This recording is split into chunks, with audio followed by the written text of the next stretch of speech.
Welcome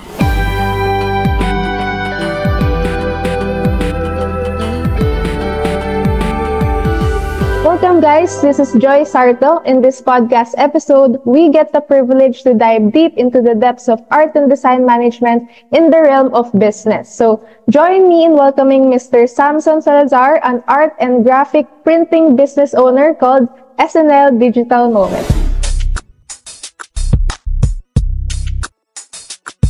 So to start off, we are very excited to get to know your story po and journey as a graphic designer and business owner. So could you share with our listeners how the design industry inspired you to be on this path po? Nagsimula siya siguro 2005 actually.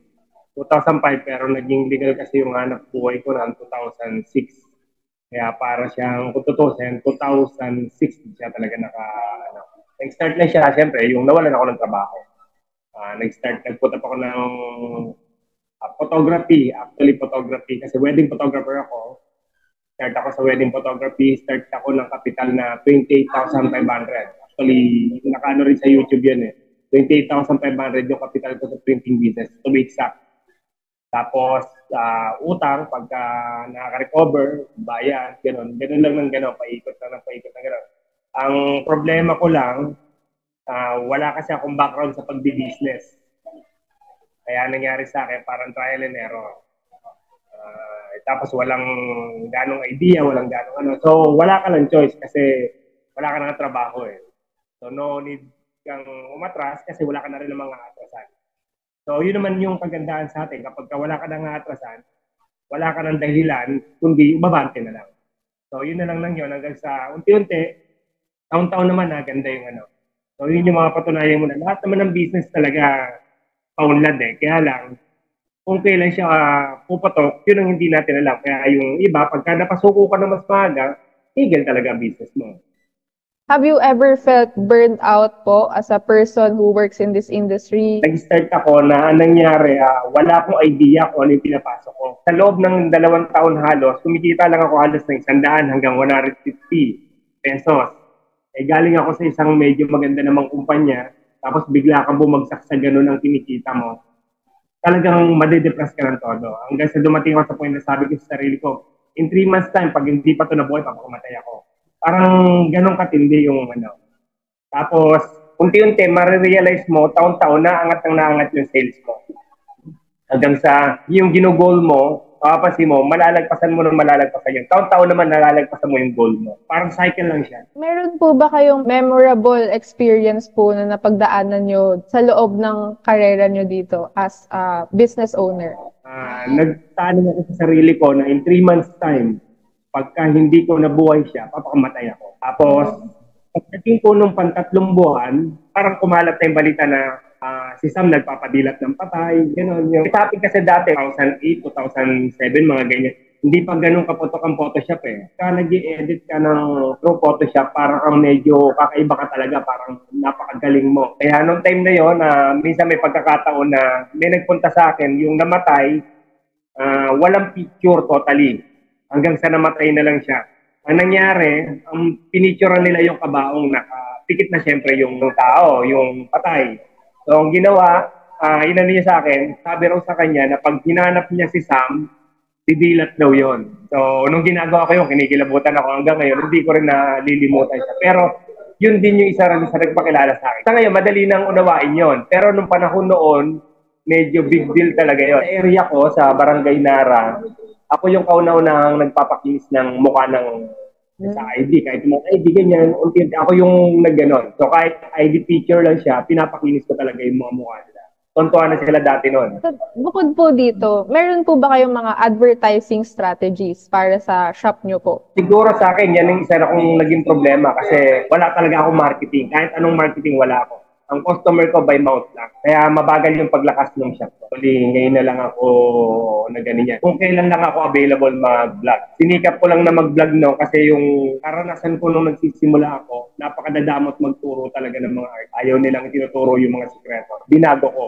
Ako naman, gusto ko pagdating sa ganyan, lahat ng sikreto ng mga artist na pwede nating ituro, tinuturo ko talaga. May mga tumulong po ba sa inyo? Mag-edit, mag-post? Ang diskarte lang namin is parang lahat ng shop, Basta everyday, at least kahit paano nagpo-post naman. So ang ginagawa lang namin, minimake sure namin na yung naging customer na namin, dapat nasatisfy siya dun sa quality na nakuha. Paano mo naman po kayo mag-handle ng team nyo? Paano po kayo mag-lead sa mga artist po? Sa ngayon, medyo malaki na yung adjustment compare dun sa dating system. Kasi yung dating system ko parang totally walang system. Ngayon na lang ako unti-unting natututo. So ngayon po, nagtatlo na yung shop ng SNL. Nagkaroon na talaga kami ng taong tumututok. Halimbawa, katulad sa Muntinlupa. Sa ngayon, isang partner ko ang nakatutok talaga doon. So pagdating din naman sa Nara, ganun din. So tatlo yung tao doon, 3 hanggang 4 sila doon. Rotation. Ako, ang nagiging tutok ko na lang sa kanila is kapag may mga maintenance problem na lang yung... Sa business nyo po, dito po sa printing business nyo, ano po yung printing equipment po na lagi nyo pong ginagamit? Mostly kasi pagka sinabing printing business, lalo na pag tarpaulin printing business ang naka-indicate sa'yo, naka-title sa'yo, karaniwan, hinahanap na. Siyempre, dapat may tarpaulin machine ka. Kasi nga, tinuturo ko rin yan sa vlog ko kung paano magtayo ng tarpaulin printing business nang wala kang gamit. Sa ngayon, ay tuturo ko na yung ganong diskarte. Pero, pag printing business ka talaga, common na iniisip sa'yo ng mga tao, meron kang tarpaulin machine. At least, meron kang tarpaulin machine. So, dito sa amin, lahat ng shop namin, meron pong machine yun. Ang pinakamalaking machine namin, nasa Muntinlupa. Ganon lagi. Ako rin, biktima ako ng ganong kaisipan nung nagsisimula ako. Siguro mga unang 5 taon ko sa ganitong negosyo. Ganon yung kaisipan ko. Na dapat, sa line of business na ganito, dapat ako yung may pinakamagandang gamit. Pero pag tumagal ka na, tumanda ka na sa ganitong negosyo, marirealize mo, hindi mo kayang sabayan yung technology. Kasi kahit sabihin, ikaw may pinakamagandang equipment ngayon, after lang ng 1 taon, hindi na ikaw yung may pinakamagandang equipment ngayon. Mapupunta ka sa rat race na habol ka ng habol ng equipment ang hindi mo nababawi yung mga equipment. Ano po ba, sir, yung kunyari work ethic nyo or routine nyo dito sa shop nyo po? Pagpasok, una kong tinitignan yung machine, kung okay yung print quality niya, kung okay yung mga takbo ng makina ko. Halimbawa, kung sa cutter platter, dapat nagpapangsyon siya ng tama. Lahat bago ko siya gamitin sa customer. Kasi the moment na nagpagawa sila sa'yo or the moment na nagpaano sila sa'yo, yung quality na unang-unang ibinigay mo sa kanila, kaya sila bumalik sa'yo kasi ini-expect na nila yung ganong quality rin ang ibibigay mo sa kanila. Naranasan nyo na po ba yun? Yung parang nagkaroon po ng aberya, ganun. Paano nyo po na-handle yun? Tapos may mga customers po kayo. Number 1 na talaga, maging honest ka sa customer. Huwag kang mangako ng sobra sa kaya mong i-deliver. Huwag kang mangako ng sobra na to the point na habol mo lang is maging customer mo siya ngayon, bahala na bukas. Hindi pwedeng gano'n. So sa karanasan ko, mag-away na lang tayo ngayon basta marirealize mo na honest ako sa'yo. Sinisigurado ko na mas higit doon yung kaya ko ibigay sa kanya or at least katulad man lang ng ipinangako ko sa kanya. Karaniwan po kasi ang lagi namin ine-impress, hindi yung customer para sa akin. Ang ine-impress ko lagi is yung sarili ko pagdating sa quality. Kasi dahil tayo yung may alam sa technology, tayo yung may alam sa graphics, sa quality, mas maarte tayo dapat kaysa sa customer. Kaya pag nakita natin na hindi pumasa ang quality sa atin, actually hindi na namin pinapakita sa customer yun. Inuulit na kagad namin.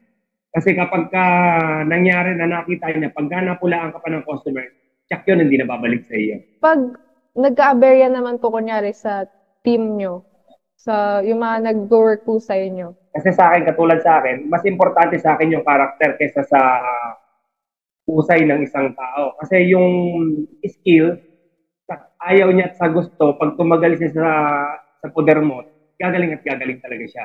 Pero yung karakter kasi ng tao mahirap. Pero matagal na po kayong business owner. Opo, 18 years na kung mag-going to 19. Ang aking mga instructor ay si Mr. YouTube, si Mr. Google, yan ang mga instructor ko. At yung walang humpay na experience, parang gano'n. Minsan, yung experience din naman yung is the best teacher. Di ba, sabi niyo po, yun, pangarap niyo po na madaming ginagawa.